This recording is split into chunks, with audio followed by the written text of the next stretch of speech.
I hope you like listening to stories because today we are going to be talking about the Modoc legend, Latkakawas.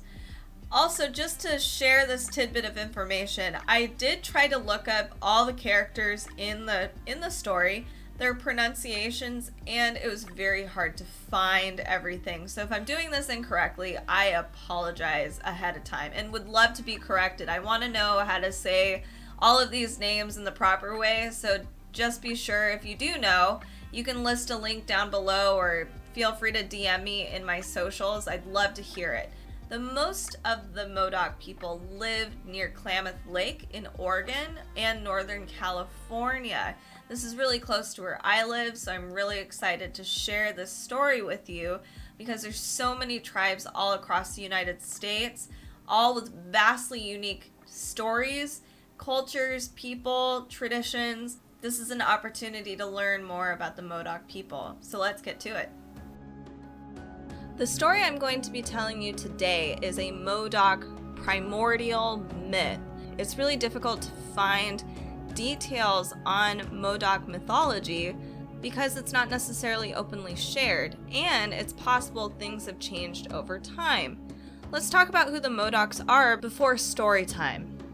So the Modoc people are Native American people who originally lived in the area which is now northeastern California and central southern Oregon.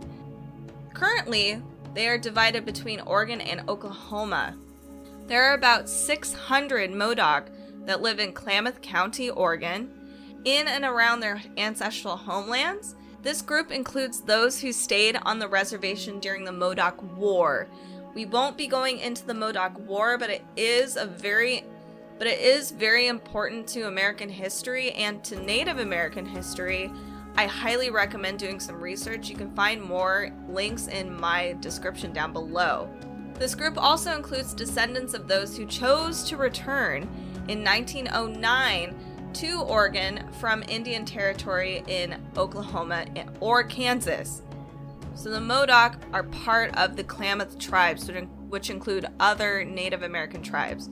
In addition, there are 200 Modoc that live in Oklahoma on a small reservation that the government purchased for them. These are descendants of the band of Captain Jack that led during the Modoc War. Again, he's a very pivotal figure. Highly recommend looking up the Modoc War. So there's a TikToker named Lofanitani. I have provided links to her TikTok and her website in my description below. She's a Black Indigenous woman, and her Native American tribes are Modoc, Klamath, and others. She's a digital creator, artist, influencer, and an activist. One thing that she noted that really resonated with me, and I think is really important to remember, is that Native American tribes exist today. They are not this mythological figure. They live regular lives, but they still maintain a lot of their cultural norms, some of their spiritual practices and ceremonies, etc. And it's really important that we create space, preserve all of these cultures, and provide knowledge about what Native American culture is like, including today. I highly recommend following her. She's really awesome. I love her. I think she's super cool. So now we're going to go into story time. It is not easy to locate all of the myths, especially for specific Native tribes. The Modocs are one of those people, and I'm not entirely sure why. The one place that I have been able to find something is a book called The Myths of the Modocs. And this was published a very long time ago. This was by Jeremiah Curtin. And he's an ethnographer, folklorist, translator. And he did a lot of research in documenting the customs of mythologies from various native tribes, which I'm really grateful for. The only disadvantage to this is that we only get a glimpse of these myths, especially some more obscure myths, through the lens of one man. This is just one version, and if anybody has information on various versions on this story, feel free to share them down below or DM me in any of my socials. Now let's have story time. This is the story of Latkakawas. So Latkakawas has 5 brothers, and they live on the south side of Klamath Lake. There's a whole city of other people on the western side of the lake, and on the eastern side of the lake, we have Kamush, who's called technically the Old Man.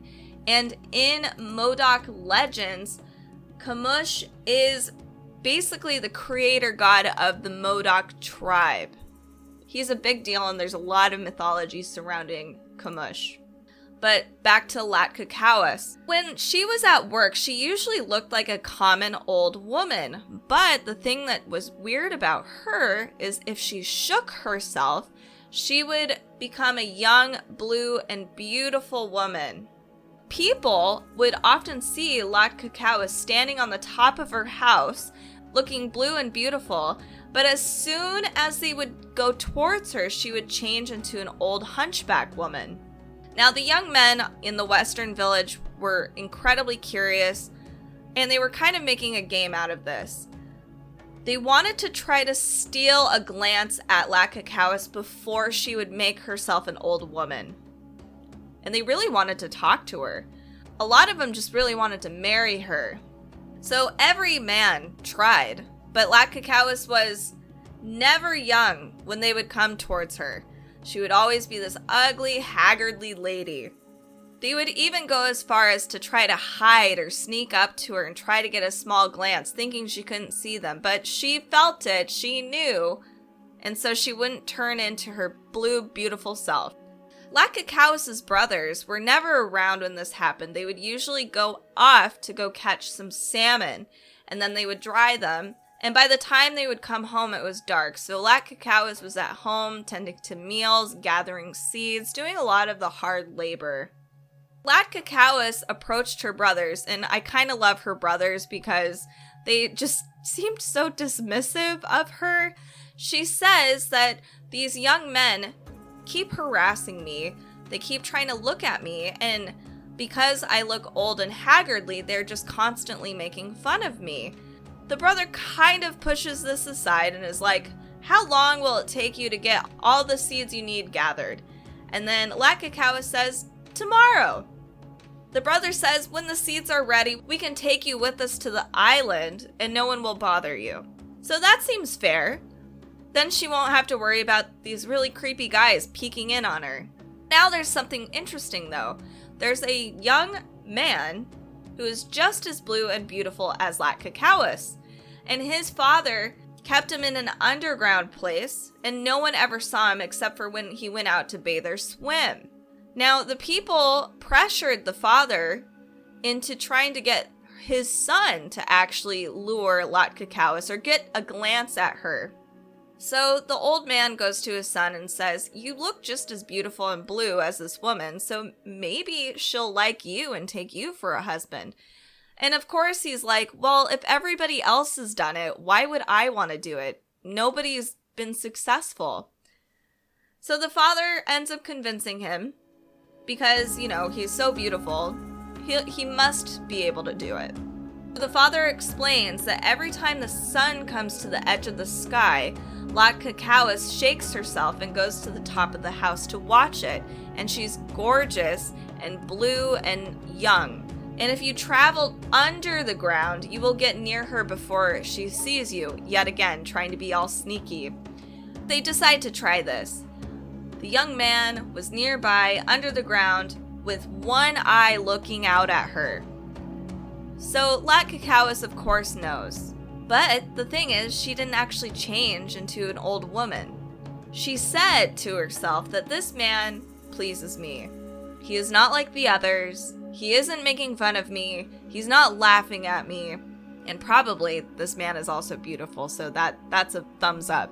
So the brothers came home that night, and Latkakawas explains that there was this beautiful blue and green young man. He's gold too, and he's been watching her, and that he didn't make fun of her like all the others did. Again, brother with very dismissive response says, well, we're gonna move you to the island tomorrow, but before we leave at night, you must pack up the beads and skins, and then we can go. So the brothers leave in the morning. doing their usual thing, and Latkakawas is doing what she's supposed to be doing, preparing for the house, and the young man turns up again. He starts to watch her, and Latkakawas just stays blue and beautiful. She doesn't turn into the old hag. Now, the brothers come back. They begin to tear the house down because they're moving her. She was like, there's men harassing me, and they're like, nah, we're not dealing with that. So the people on the west side of the lake saw them at work and asked one another, where are they going? Why are they pulling down their house? So the brothers were ready to go. She got into the canoe, but she forgot all about the young man that she apparently had fell in love with in the morning. The brothers decide to push the canoe into the water, but they couldn't see the young man was preventing them from doing it. They were like fighting over this canoe. The young man didn't want them to leave. The brothers were like, no, we're leaving. This is terrible. Finally, the young man gives up, but as they go down the water, the young man decides to turn into a salmon, beautiful green, gold, perfect salmon, and starts following them and swimming with the canoe. The brothers, of course, see this salmon and they're like, wow, look at that beautiful salmon. They spear the salmon, throw it in the boat, and lo and behold, it becomes the blue, green, gold, stunning man. Latkakawas is understandably upset. This is insanely traumatic, and the brothers feel absolutely terrible.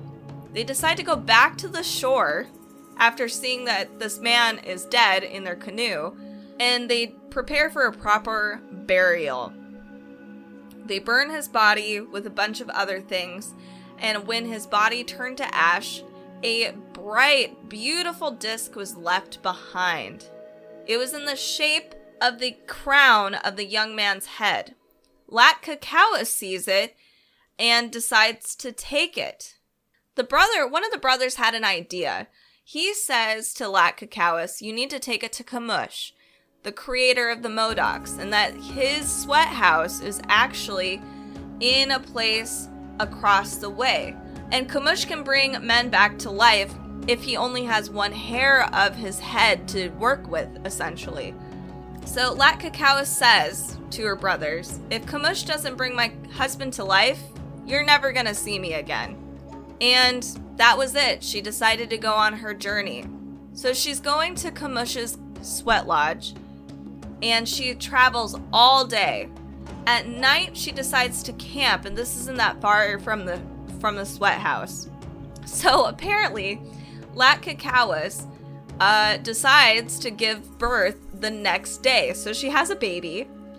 It's a beautiful boy, probably blue. She straps the baby on a board and puts the board on her back and starts again to Kamush's sweat house. Don't you love mythology that you can get pregnant in a day, fall in love with somebody in a couple hours? So she finally gets to Kamush's place. He's like, why are you here? And she takes this bright, beautiful disc out and says she wants to bring this to life. Now, Kamush decides to do that, and Latkakawas gets to watch. So as Kamush prepares for his whole ceremony of life-bringing, it takes a bit. The young man is forming from this disc. Kamush sees how gorgeous this man is, and now Kamush is like, I kind of want this guy to die and never to come to life again. He thought he would get the disc and the young man's beauty. You see how Kamush works here. So as Kamush wanted, that's how it was. And the young man died.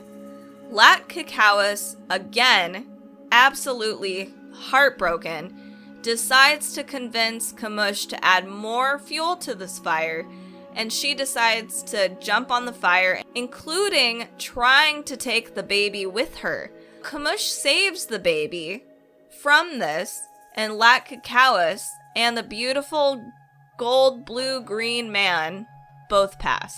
The baby and Kamush become another story. I can't tell you what the interpretation of this story is, or if there's even a lesson to be had, but I do know that some of the things I've read is Latkakawas is a bit of a primordial god in some way. It's the way that Westerners would describe her. The story is interesting, it's long, and I find it really fascinating and very cool that the story is lengthy and it continues on with her baby and including the disc. Kamush takes the disc, places it behind his knee, and it becomes a whole new myth. It's very cool. If you like mythology, make sure to keep watching. If you love heroines and goddesses from all across the globe or want to learn, there's a whole bunch of videos to keep you entertained. Also, if you enjoy my art, follow me on all of my socials at Kaiti Draws. I have Instagram, TikTok, Facebook, all kinds of stuff, so join me there. Keep watching. See you soon.